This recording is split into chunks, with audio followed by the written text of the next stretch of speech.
Om Asato Ma Sadgamaya Tamaso Ma Jyotirgamaya Mrityorma Amrutangamaya Om Shanti Shanti Shanti Harihi Om. O Lord, please lead us from unreality to the reality, from ignorance to the knowledge, and from death to immortality. Oh, peace, peace, peace. Dear devotees, today we are having a interesting topic: life after the death. When I say life after the death, definitely some of you say, Swamiji, we would like to live. You would like to live. You would like to lead a life, happy life, blissful life. Then better we should speak about it instead of thinking about death and life after death, which is not a maybe very interesting and encouraging. Because many people fear for death, fear of death, which is called abhinivesha in Sanskrit, and in generally in the home or house, people don't like to speak about the death because it is not a good news, it is a bad news. But at the same time, the secret about the death and after the death has brought a beautiful philosophies in the human society. Just for an example, Ramana Maharshi, who was one of the greatest spiritual saint way back in 19th century. He was born in India, southern part of India, in Tamil Nadu. I mean, he's quite popular, and a lot of people across the globe they follow his teachings. When he was small, probably he was aged 12 or 14 years. One fine day, he was sleeping afternoon.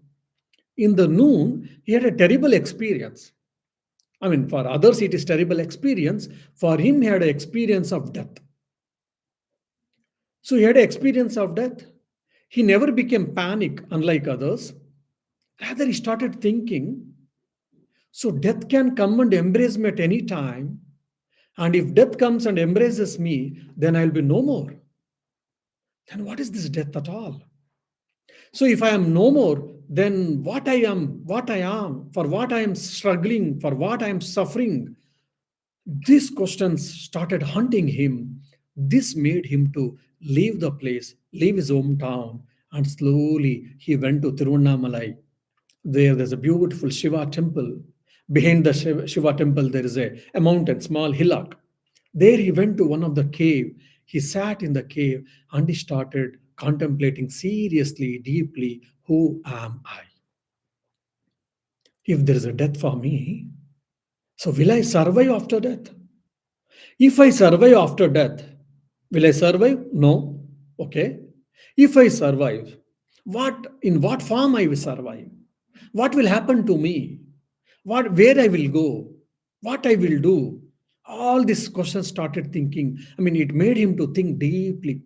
And he was engrossed in that deep contemplation, so much so that his life biography, his life story says that because he was in a cave where there was no proper aeration and very less sunlight, and because of the dampness and all, slowly his back, some skin and all started getting rotten, and there were worms also, but he was happy. He was not bothered. He was not morose. He didn't become panic, and just is sitting and is thinking, who am I then? If death comes and embraces me, who am I then? Am I this body, physical body? No, because I have to leave this physical body. When I burn, this body is burnt, it becomes a pot full of ash. Or if it is buried in the ground, then I become just a soil. A big pot of soil I'll become in due course of time, with leftover, with few bones and whatnot. Then I'm not body. Then what about I mind? Am I mind? Mind is also not constant. Am I feelings, thoughts, emotions, which is all part of subtle body? No, probably. Then he understood, who am I? I am that self. Existence, consciousness, bliss absolute. That is what Satchitananda. And even he was in cave, there were children who used to take their cattle and sheep for maize, eating grass. They were not aware of all these things. Out of ignorance, they pelted stones on him itself. So because of that, he had a profuse bleeding and all.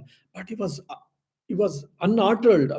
Unaltered. He didn't bother about any of these things. But just he was sitting and he was contemplating. He was contemplating, and he experienced the truth that who am I? I am the self. I am the consciousness. I am the pure awareness. And this one fact phenomena about the death has boggled many philosophers, and many wonderful philosophies have come from this. But common folk, a common people, they don't like to think, they don't like to speak about it, they don't like to talk about it, they don't like to discuss about it, which is not good. And now, having said this, if you ask from the Vedantin point of view, oh Swami, you keep on speaking of Vedanta, Advaita Vedanta, the non dualistic philosophy. What is your idea or what is your answer regarding the life after death? If you say, then I will say it is an absurd question. It is an absurd question, yes. Why? Because there is no death for me. The death is for my body. The death can be for my mind in due course of time, but there is no death for me. Means I, as a self, there is no birth and there is no death. Na jayate mriyate va kadachit. Nayam bhutva bhavita vana bhuyaha. Ajo nitya shashvatoyam purano nahanyate hanyamane sharire. The beautiful sloka from Bhagavad Gita. Na jayate. I was never born. Na mriyate. I never died even. Kadachit. Ever, never. Nayam Bhutva, there was no time where I was not there. Nayam Bhutva Bhavita Vana Bhuyaha. There will be no time where I will not be there. Means always I am there. Then Aja. Aja means birthless again. Ajaha, my nature is what? Birthless. Nitya, eternal. I was there thousands of years before. At present, I am there. After thousands of years, millions of years afterwards, I will be there. Then Shashvata, again, same synonym, eternal. Ajo, Nitya, Shashvata, Purana. I am very ancient. Not like, okay, this body has got date of manufacture few years before, but I am eternal. I am Shashvata. I am ancient. Nahanyate hanyamane sharire. Even if this body is killed, I am not killed because I am not the body at all. This is what the Vedanta says that. So soul is never born, soul is never died. Soul has got a body, self has got a body doesn't have a self. This is one of the fundamental point, important point which we have to understand. Many times we think body has got a soul or self. No, self has got a body has never got a self. This we have to understand. Now, and when I was in training center in Belur Math, our headquarters, I had a wonderful experience about this cremation of the bodies. In the Belur Math, we have got a special arrangement. There is a special a dedicated place where the monks they die in Belur Math in Calcutta, in and around. Generally, their body has been brought. They will do some rituals, basic rituals, bathing and with uttering some mantras and all. Afterwards, they are burnt. Generally, if you see in that same thing, generally here and all, even in West or in East, it is morose. We feel morose. Some of us we cry. Tears roll down, and we feel very bad, and we are a bit down emotionally because someone has died, our dear ones. But what happens in Belur? Okay, the moment they die, generally there will be some bhajans and chantings and all. Then they bring and they keep on the wooden logs were arranged. They keep the body on there and they burn. And they will be singing with a joy that a person has led a life of fulfillment, whatever is possible. He dedicated his life for Sri Ramakrishna. and he has done his service and he has left. At least he has got temporary relief, at least. He might have been liberated, or at least he has got temporary relief with that joy, with that sense of joy, with so many beautiful bhajans or singings will be done there.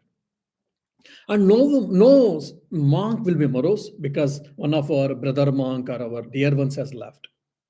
So it is a joy.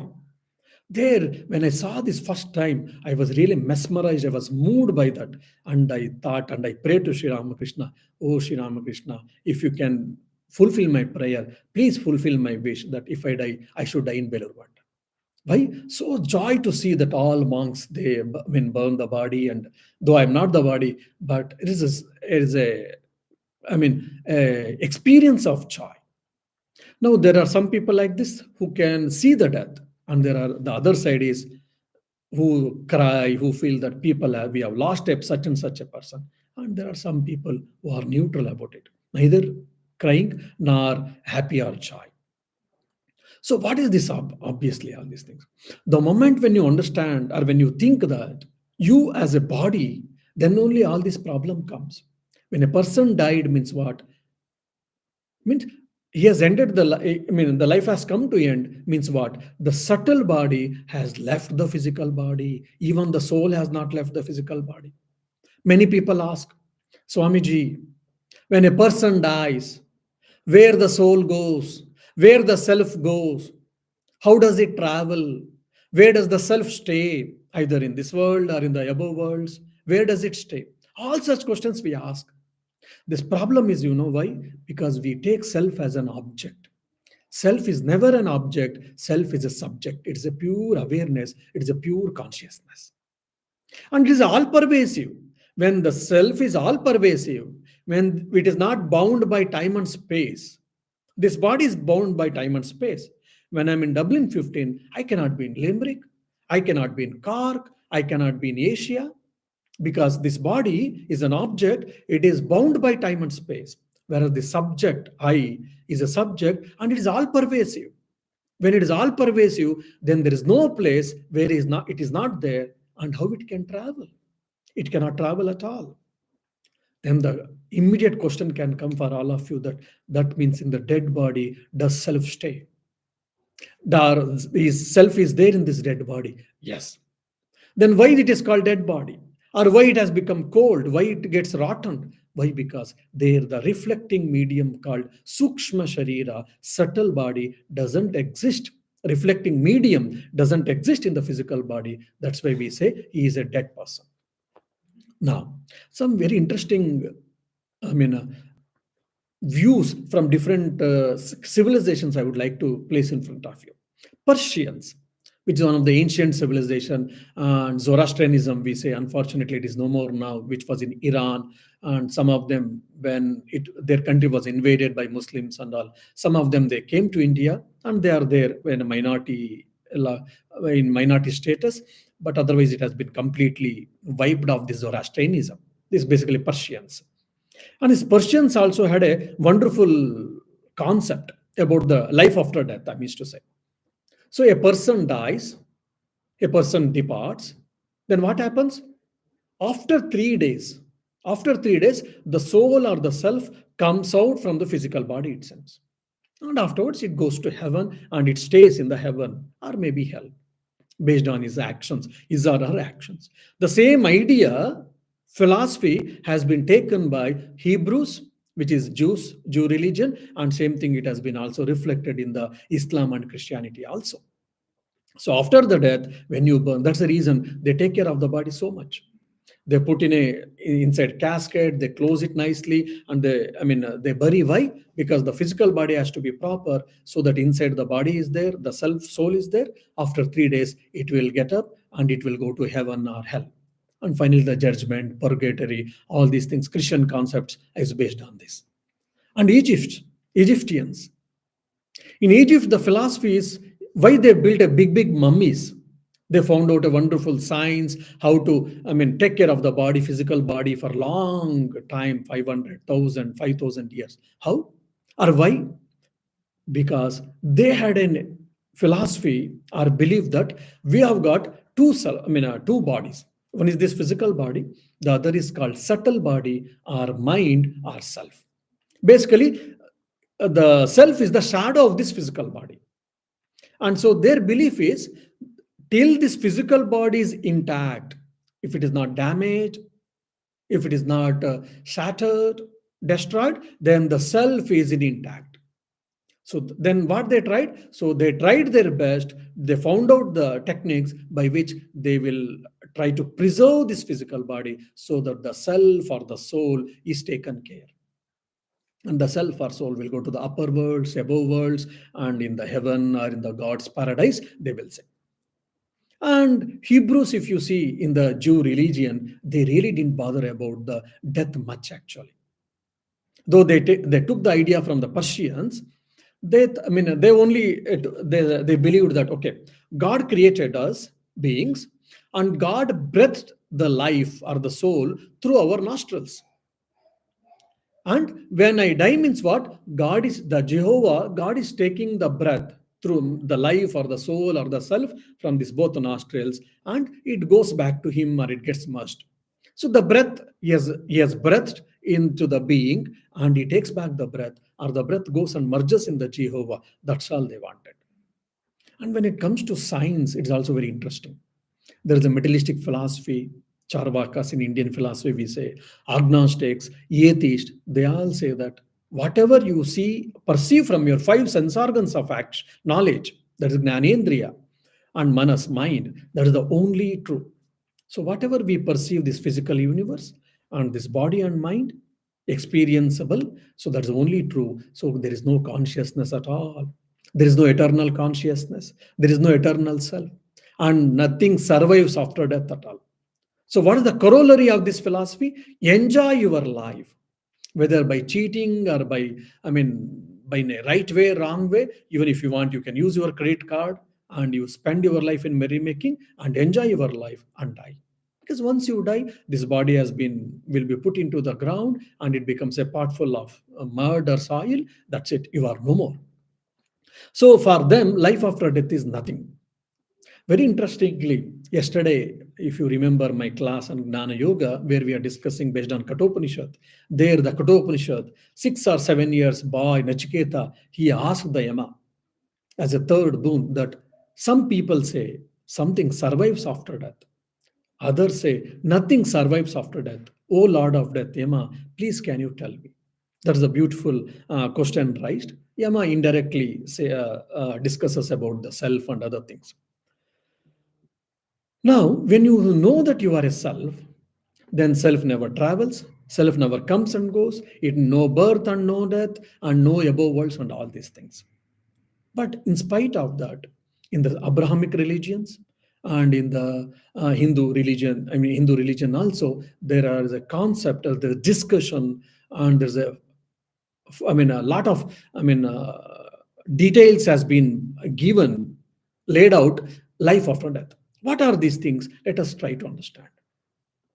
Now, if you see, very interestingly, in the Islam and in the Christianity, which is Orthodox Semitic religions, there unfortunately they have got the idea of eternal heaven and eternal hell. Now say I'm leading a life. Now I die, and I've been put under in the cemetery. On the judgment day, God calls me, and I goes to the heaven. I go to heaven or the God's place, the God's paradise. Then I will be judged. I'll be weighed. Means my good actions and my bad actions will be put on the two sides of a scale, and it will be weighed.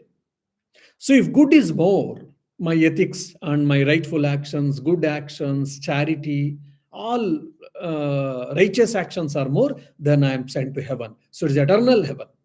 And no more coming back to the world and no more birth. So they don't believe in rebirth, especially.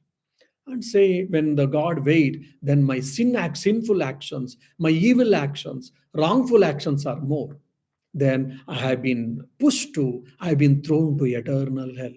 This is one of the biggest criticism on these both religions, and the theologians of this particular both religions are in great problem these days, and they are coming with some answer saying that yeah, there is not eternal hell, there's a temporary hell. Eternal heaven maybe, but maybe temporary hell. That's what they're trying to, and it has become a big, a point of discussion, debate, controversy, and some are, that's the reason which they are turning to Vedanta. Again, in coming to what about the Hindus' point of view? And if you see in the Buddhism also, Jainism also, they accept, some of them they accept heaven, some of them they don't accept. And when it comes to Hindus, so now what travels to the different world, or what travels after the death to the new body, if you ask? Because the Buddhists, Jains, and Persians and Hindus, all of them they believe in rebirth or reincarnation.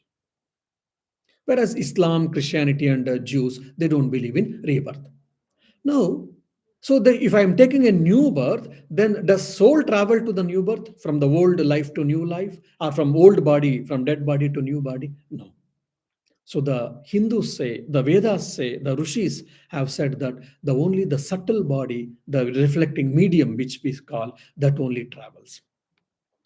Here only there's a very fundamental fine difference between the Oriental philosophy and the Occidental philosophy. The Oriental philosophy, especially reference to Asia and especially Indian philosophy, they give the trichotomous theory. You know theory, tri means three, chotomy means three truths, or three layers, three aspects, we can say. What is that? So the trichotomous theory says that we have got three things. One is body, second is mind, the third is self or Atman or consciousness. Trichotomous theory. Now, when it comes to Islam and when it comes to Christianity and even probably to a certain extent Zoroastrianism and Egypt civilization and all of them, they believe in dichotomy, even including Romans probably. Dichotomy theory. What is the dichotomous theory? They believe in only two things. One is physical body, the other is called mind or the soul. So they got confused with mind and soul more or less. So they believe only in the dichotomous theory of mind. So body and mind. Now, according to the Vedic philosophy or the Upanishads or the Hindus' view of life is, so when a person dies, what happens? His soul never travels, his self never travels again. You have to remember this. Then what happens? This physical body is left here only. Okay. Then the subtle body departs from this physical body, and it goes to it enters the mother's womb. And here also there are two main theories. There are different variations, but a broad classification we can say there are two main theories. One is, they say, one theory is that, okay, when I die, according to my actions, based on the karma phala, the result, actions result, based on that, according to my actions and its result, I will be entering to the particular mother. Why I am entering to particular mother's womb? Because of my actions and its result. I'll be entering there, and again my new life starts. I may be as a human being, again I may become human being, I can become animal, or I can become bird, anything I can become based on my actions. Immediately, once I end my life, again I start my life. This is what the one theory. And I will start my life. That's how it keeps on growing. So, from one life to another life, according to the Vedas or according to Hindu view of life, is what the Sukshma Sharira, the subtle body, travels from one life to another, which is more scientific and rational. Okay. The other theory is what? Okay, a soul departs. A person dies. His Sukshma Sharira, his subtle body, departs from this physical body. Fine. So it goes and it travels to the different worlds, above worlds. There are above seven worlds, below seven worlds, according to the Vedas or Puranas. So, based on his or her actions and its result. So, which good actions result called punya, bad actions results, karma phala is called papa, which is evil actions results are sin. So, based on your actions results, so you are placed in the different worlds. So there you stay there, and you enjoy, experience, or you enjoy your fruits of actions, which is like Swarga or Vaikunta or Kailasa. or Bhuvarloka. So there are different names has been given. So different lokas, different worlds are there. There, according to your actions result, you will stay there and you will enjoy. And once your balance becomes nil, once your balance gets extinguished, then again you come back to this mundane world or earth, and again you will lead your life. That's what Kshine Punye Martyalokam Vishanti. That's what Bhagavad Gita says. So once your punya is exhausted, you come back. So this is what the heaven, the concept of heaven or the above worlds. Now you say, then a person who has done a lot of evil actions, a lot of sinful actions, unethical actions, then what happens to him after his death? Then he will go to hell. Hell is a place where you are punished for your actions. And there are so many, imaginations, and there are so many stories and all. We will not go to that. But basically, you will be punished there. In the heaven or in this world, you are rewarded for that. So there, you will not have a physical body. You will be living in the subtle body, and you'll be enjoying no disease, no quarrels, and whatever the human limitations we see in this mundane earth, you don't have any of them, and you'll be having a joy, bliss, and all the comforts, the best comfortable life you will have. And once you are rewarded for your good actions, and once that is over, then you'll come back and take birth in this mundane world, empirical world. Then if your sinful actions are more, then you are pushed to hell. Hell, they, at least it is not eternal hell, thank God. So we are punished for our sinful actions, evil actions, once so much amount, like, so for your wrong actions, whatever you have done, so once that is been done, again you can come back to the earth, you can come back to this empirical world, and you can continue your life. Now, this is what in the Vedas we see, in the Puranas we see. Afterwards, our own rishis, our own philosophers, they questioned it. Okay, I'll be doing good actions and sacrifices. I'll go to heaven or the above worlds. I will enjoy. I'm rewarded for my good actions. Again, I have to come back. Again get debited to your account or credited to your account. Again, you go. And again, you come back. So going and coming. Why not? Can we end this? And can I be always free? Can I be eternally free? This question haunted them, the rishis. That's where we see that philosophical speculation, which we see very clearly witnessed in Upanishads. That's where the self-knowledge comes into picture, the greatness of self-knowledge. And one more interesting point is the heaven and hell. The Upanishad, the rishis, they disregarded it. And there are so many philosophers has come in Hinduism, they disregarded it. Apart from that, whether heaven and hell is there or not, or the above worlds is there or not, it is accepted, no doubt. And today, many of the scientists are saying, yes, we have got because of the aliens and all. One more interesting point for all of us, or the important lesson one can learn is, now when I do good actions, rightful actions, just like I go to above worlds and I'm rewarded, so I will get a better life. That means I am forced to, I am bound to, or I am supposed to do righteous actions, right, ethical actions, helping people, compassion, love, mercy, whatnot. All these things in due course of time, it is rewarding me only. So I've helped, I have fed 100 people with the food. I've helped them. I might have got some good name at given point of time, but that the fruit of that good action is going to reward me only. And if I've troubled someone, that is going to be trouble for me only. I've troubled someone, in turn, it will trouble me only. By going to different worlds, or when I go to different, next life, I will be troubled.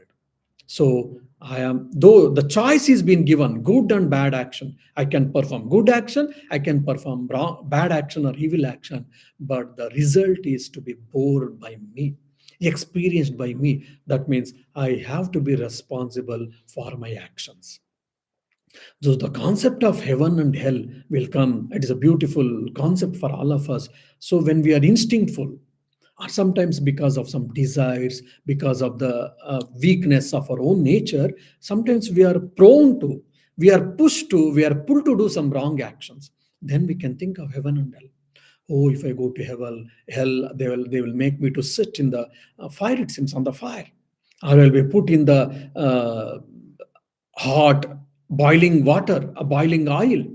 This can be imagination, but at least at that given point of time, thinking all of them, we can control our mind, we can curb our mind, saying that you will get punishment all. So instead of, if you want to avoid the punishment, it is better not to do any wrong actions or evil actions. That's what we can see.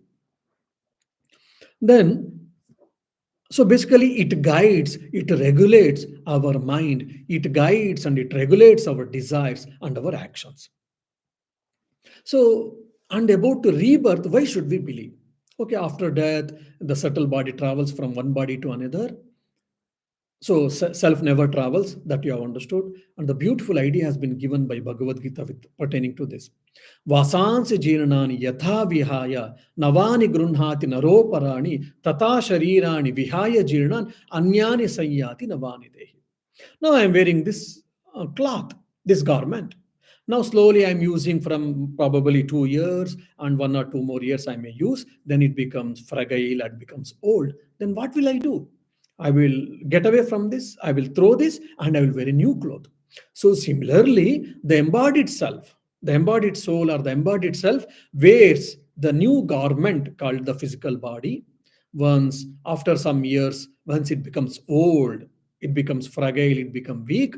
Just like when the old clothes we change, we throw and we wear a new clothes. Similarly, the embodied soul leave this old body and it takes the new body. That has been told very clearly. So, and now the question can come: is there really rebirth, or it is just an imagination? No, because we have got ample opportunity, I mean ample, what do you say, evidences, like where their people, they remember their previous lives. And I mean, so much evidences has been given very clearly that he or she will tell that I was born in such and such a country, my parents were such and such a thing, husband or wife, about children, about spouse, about family members.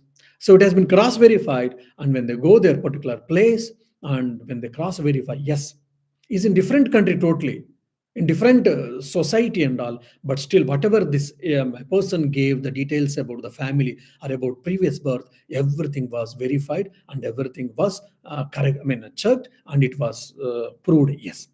This is one thing based on the evidences. Second thing, psychologically, scientifically, if you think, now for an example, someone becomes a musician, great musician, someone becomes a millionaire, or someone is good at music, someone is good at maybe handling the, what do you say, equipments, some are good at arts, some are good at meditation. Why is this?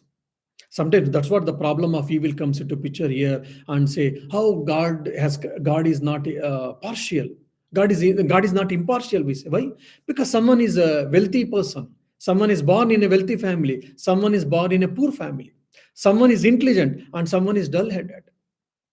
So that means what? God has created with a different capacities. We think that no, God has not created us with a different capacities. God has given the freedom, but it is up to us how we make use of it. So in my previous life, I have made a good, what do you say, progress in my music, in the music field. That's the reason from my young age, early age, or easily I could learn music.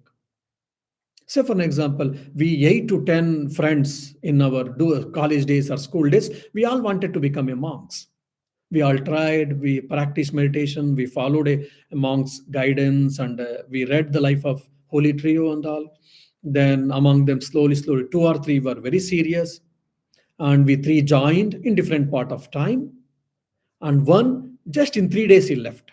He said, "No, this life is not possible for me. Sorry." And he's an householder now. The other person, he stayed for 1.5 year, and afterwards he felt it is not possible for him, and again he left. So 8 or 10 we friends, we tried to become a monks. Among them, only 3 came into monastery, and one fellow left in 3 days, one left in 1.5 year, and only one person is there till now by the God's grace. Now, why only he could get it, or why only 3 people, 8, 10 people got this idea, and only 3 people strived, and only one could survive? Why? Because of the previous samskaras. It is not God is gracious only me, on me, and not about with my friends. God gave a opportunity for all of us, but some of us we made use of it, somewhere we were not. And also, why we were able to and why some of us we are not able to, because of the previous samskaras. In any field you take, child prosody and all we speak of that very clearly. We tell that it shows very clearly that we have got a rebirth based on our samskaras. And today the science is also, I mean, neuroscience is also accepting, yes, all our previous samskaras, previous birth tendencies, impressions are embedded in our brain. Of course, they use brain. We, the Vedantins, we use manas, which travels from one janma, from one life to another life. For an example, the neurosurgeon Dr. Alexander has written a beautiful book on the experience of afterlife. That's also a very interesting book one should read. And I think Jim Tucker, I think I may be wrong in his pronouncing the name. He also has written a wonderful, I mean, sorry, Jim Tucker had a wonderful, interesting experience.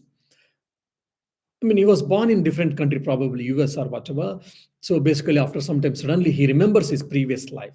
So as per his, what do you say, his experience, so he was somewhere born in Europe, and he was a pilot, and who participated in this World War. And in the plane crash, he died, and XYZ were there. I mean, his wife and children and all these things, and everything beautifully he told. Then when the neurosurgeons, they went and they checked with the particular family, everything was proved right. So this has been done. And one more interesting point we can think here is spiritual marathon. We know different marathon, walking marathon, running marathon. We know spiritual marathon is also one important message we can get it from this karma theory or from this rebirth theory. Many times we think, especially spiritual aspirants, mind gets boggled many times. Now, because I'm leading a spiritual life, or I would like to lead a spiritual life, I'm not supposed to live my senses and mind very freely. I'm supposed to live a controlled life. I'm supposed to live a regulated life. I can't live free life like others, unlike others. So I am trying to practice meditation. I am trying to practice devotion or spiritual practices. Fine. If I don't realize God, if I don't realize self before my death, what happens? Like there is a Sanskrit term called atobrashta tatobrashta. Neither I enjoyed the world, nor I got God. In between, I became, in between, just I wasted my life. So this can come and spoil, I mean, what do you say, uh, trouble our mind. So then, should I take the life, spiritual life, or not? I am not sure whether I will be able to realize God in this life or not. So here it comes into picture very beautifully. Krishna tells very clearly, Bhagavad Gita, saying like, you have started your life. Then 10 steps or 20 steps or 30 steps you have advanced in the spiritual life. And you died. Then what happens? Once you die, that will never go in vain.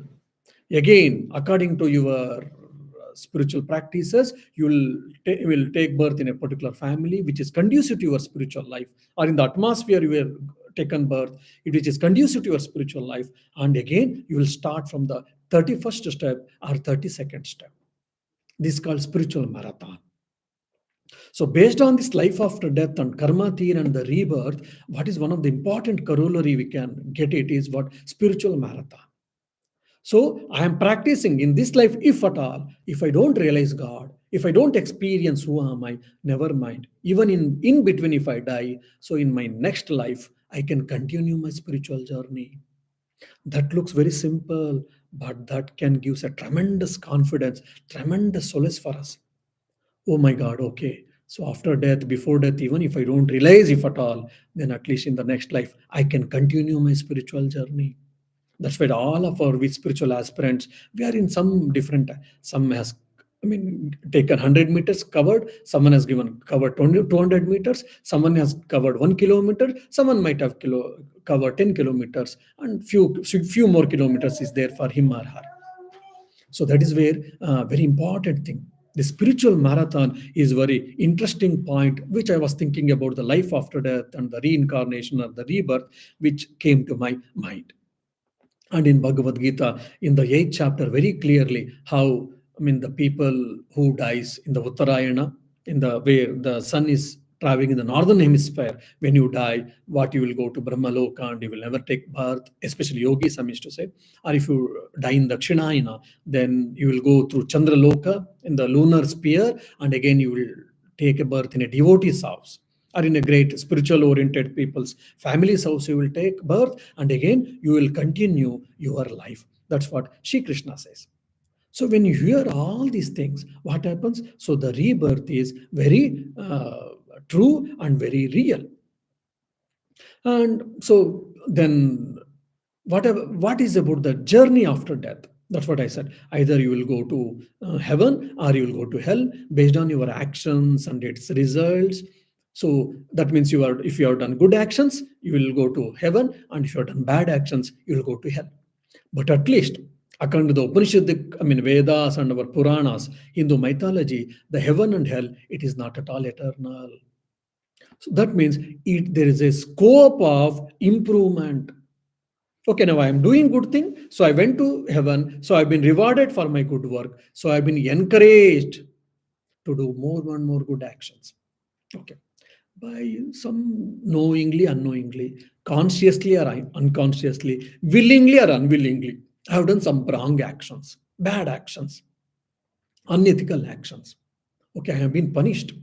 So that punishment is also what? To put myself, or to put my mind, to put that embodied soul into right direction, into right track. That's what we have to understand.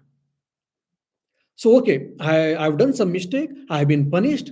Now I have to understand and I have to rectify myself. And if you start rectifying yourself, if you try to correct yourself, and when you start your journey, then what happens? Then there's an ample opportunity for you to become better and to be get rewarded for your good actions. That's why, again, one more thing is that karma is not a theory, it is a karma doctrine. And what is that karma doctrine? Unfortunately, many times it has been reduced, it has been deduced or boiled down to fatalistic theory. Oh, what to do? It is my fate. No. What does it fate actually? It is own because of my own actions.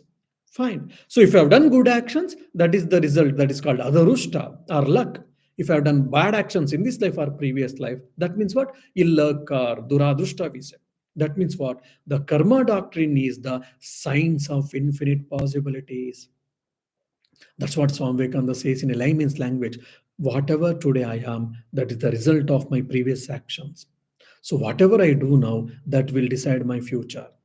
That means what? You are the creator of your own destiny. If you want to live the happy life, if you want to have the comfortable life, if you want to have the productive life, then you have to do right actions in a right perspective. And otherwise, then you will suffer.